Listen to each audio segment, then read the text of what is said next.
तो ये थे सोनू सूद। अखाड़ा में आगे बढ़ते हैं और रुख करते हैं अगली खबर पर, जहां दिल्ली के मुख्यमंत्री अरविंद केजरीवाल ने दावा किया है कि अब राजधानी में कोरोना से के हालात जो हैं वो सुधरते लग रहे हैं। साथ ही उन्होंने बताया कि अब मरीजों की संख्या में भी कमी आई है। दिल्ली में संक्रमण दर करीब अब 12% है। पिछले कई दिनों से दिल्ली में बहुत ज़्यादा केस आ रहे थे। 20 अप्रैल को तो 28,000 से भी ज़्यादा केस आए थे। आज 8,500 केस आए हैं। कई दिनों में पहली बार 10,000 के नीचे केस आए हैं। दिल्ली में संक्रमण दर भी काफ़ी कम हो गई है। पिछले 24 घंटों में संक्रमण दर केवल 12% रह गई है।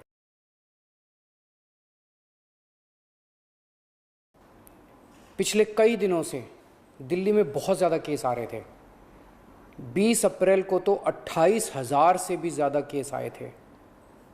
आज 8,500 केस आए हैं। कई दिनों में पहली बार 10,000 के नीचे केस आए हैं। दिल्ली में संक्रमण दर भी काफ़ी कम हो गई है। पिछले 24 घंटों में संक्रमण दर केवल 12% रह गई है। संक्रमण दर का मतलब, अगर हम 100 लोगों का टेस्ट करते हैं तो उसमें कितने लोगों को कोरोना मिलता है। ज़्यादा संक्रमण दर का मतलब होता है कि कोरोना बहुत ज़्यादा फैला हुआ है।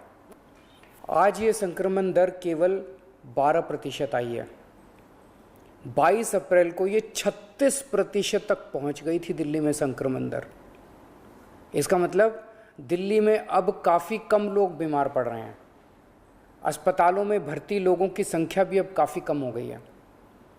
पिछले 10 दिनों में दिल्ली के अस्पतालों में कोरोना के 3,000 से ज़्यादा मरीज कम हो गए हैं। यहाँ कि 3,000 बेड खाली हो गए हैं और अब अस्पतालों में बेड मिलने में परेशानी नहीं हो रही है। हालांकि एक बात देखने में आई है कि आईसीयू के बेड अभी भी भरे हुए हैं। इसका मतलब सीरियस मरीजों की संख्या अभी ज़्यादा कम नहीं हुई है। अभी भी दिल्ली के अस्पतालों में आईसीयू बेड लगभग सारे भरे हुए हैं। इस दिशा में भी आपकी सरकार काम कर रही है। लगभग 1200 नए आईसीयू बेड बन के तैयार हो गए हैं और आज या कल में ये चालू होने वाले हैं। इससे अपने दिल्ली वासियों को काफ़ी राहत मिलेगी। दिल्ली में जो केस कम हो रहे हैं, इसमें हर दिल्ली वासी का बहुत ज़्यादा सहयोग रहा है। हमने दिल्ली में बहुत कड़ा लॉकडाउन लगाया, लेकिन दिल्ली वासियों ने उसमें पूरा सहयोग किया। सबने पूरी तरह से लॉकडाउन का पालन किया। आज सब लोग बात कर रहे हैं कि दिल्ली वासियों ने इतने कम समय में कोरोना के केस कम कैसे कर लिए। ये केवल और केवल दिल्ली वासियों के अनुशासित आचरण की वजह से हुआ है। लेकिन लड़ाई अभी जीती नहीं गई है। लड़ाई अभी बाकी है। अभी भी 8,500 केस आए हैं। इनको 0 तक ले जाना है।